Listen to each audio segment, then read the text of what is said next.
Welcome back to Video at the Bill. This is Public Administration with Dr. Greenawalt, and we had just finished organizational design, and next we're going to talk about communication. Because if we're building an organization, we're establishing an organization, how should we communicate within it and between it and other entities in the environment? Well, when we're considering the subject of communication, we find there are a number of problems that we have to take a look at. And what would the problems be when we're considering establishing types and routes of communication within an organization? Well, number one would be technical problems. What would the technical problems be? We find that with the U.S. military, for example, we find that in order to have a surefire, an ironclad method of communicating with American armed force bases all over the world, between there and Washington and the Pentagon, we had a number of technical problems. How do you go about doing that? Well, you can lie an ocean cable, right? You can lie an ocean cable.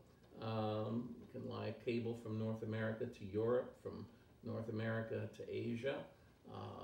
Problem is, of course, the cable can be tapped into, the cable can be cut. So cables are far from foolproof. Secondly, we can use a satellite to communicate with the bases. There, perhaps the satellite transmissions can be jammed, or what the Russians, the Chinese have developed in many instances, some of their satellites are nothing more than flying bombs. They put a satellite into orbit, they position the satellite close to our satellite, and then it explodes and it blows itself up and blows our communication satellite with it. So what kind of communication for example, do we wish to have with our armed forces abroad? This is an example, technical problems. Disregarding information. Disregarding information can be a large problem with communication. For example, before 9/11, the United States had received information from Israeli intelligence, from Egyptian intelligence, I believe from the French, and I believe from the British. We had lots of clues that something of a major nature was going to happen. We just didn't know what, when, and where. But disregarding information can be a main problem. The third problem with communication is the failure to request information from the correct party.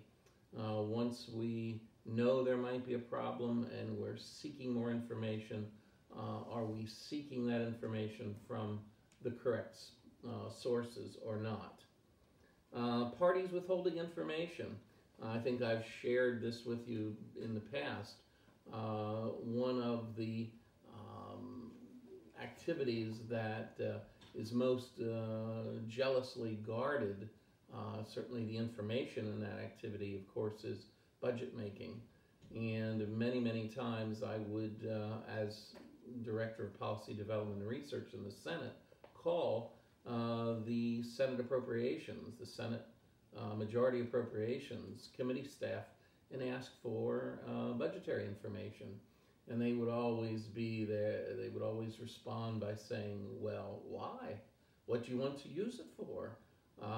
Which was none of their business. This is public information, and they needed to give it to me. And I would usually have to resort to that same old tired practice of simply saying, oh, I'll have to have my boss, the President Pro Tem, talk to your boss, the Appropriation Chairman, and nobody wants that. They certainly wouldn't want that. So they would ultimately give me the information, but it was definitely like pulling teeth. So parties withholding information. The fifth problem with communication is intentional or unintentional distortion of the information. that can happen either way, intentional or unintentional distortion of the information. And lastly, communications overload.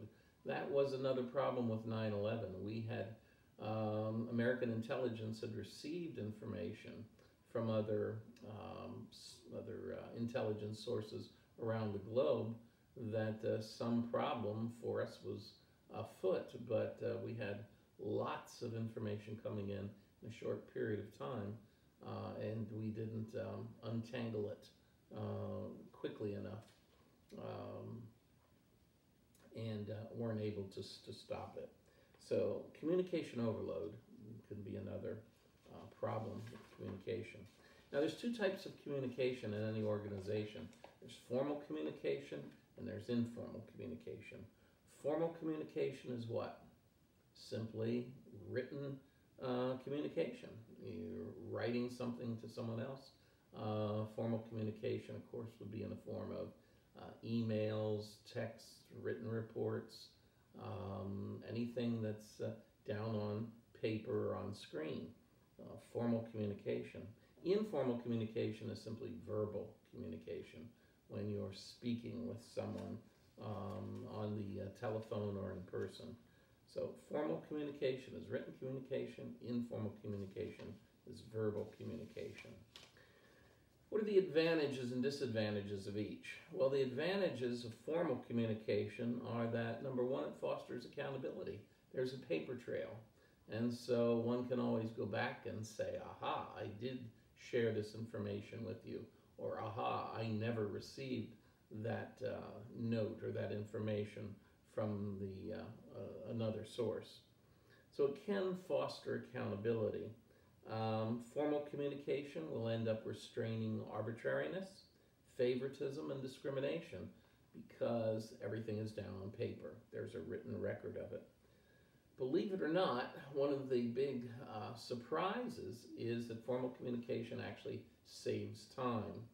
I can only give you the example here of when I first went to the Senate, we hired a former, our caucus hired a former Rutgers law professor, and he had become quite an expert on the financing, making financial arrangements or financing infrastructure construction for state and local governments.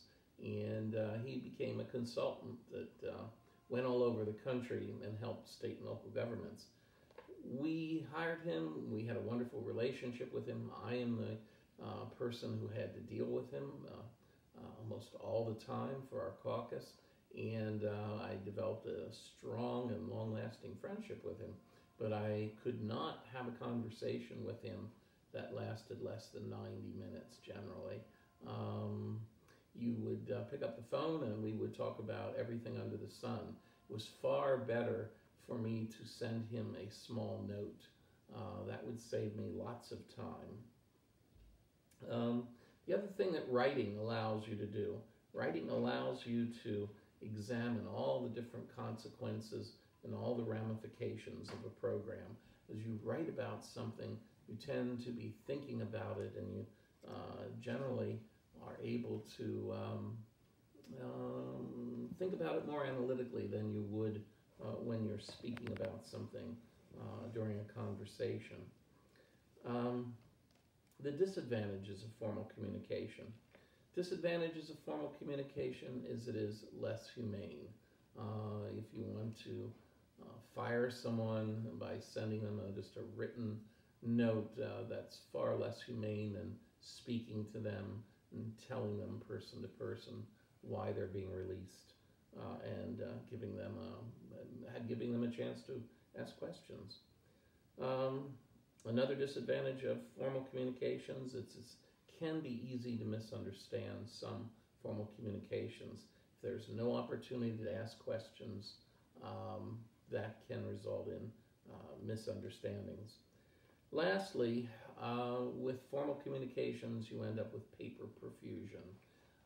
For one piece of paper, spawns another, spawns another, spawns another.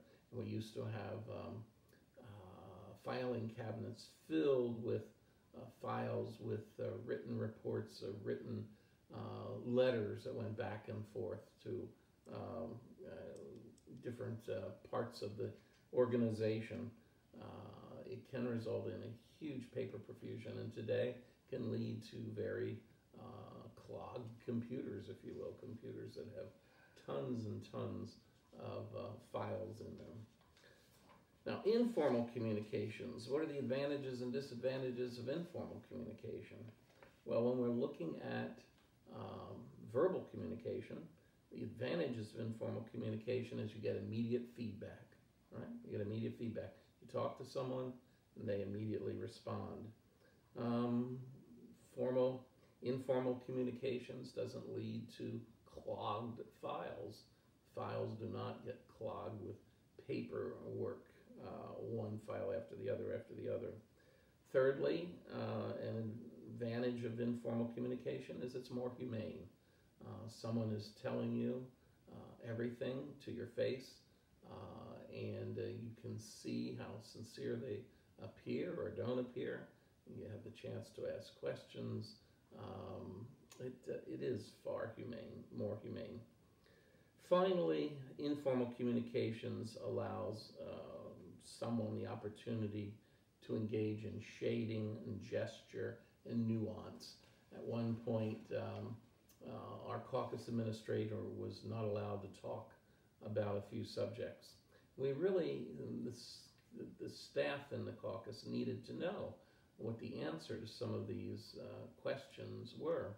And the administrator was not allowed to tell us, but if we asked him questions in person, he could smile, he could frown, he could move his head one way or another and move his body.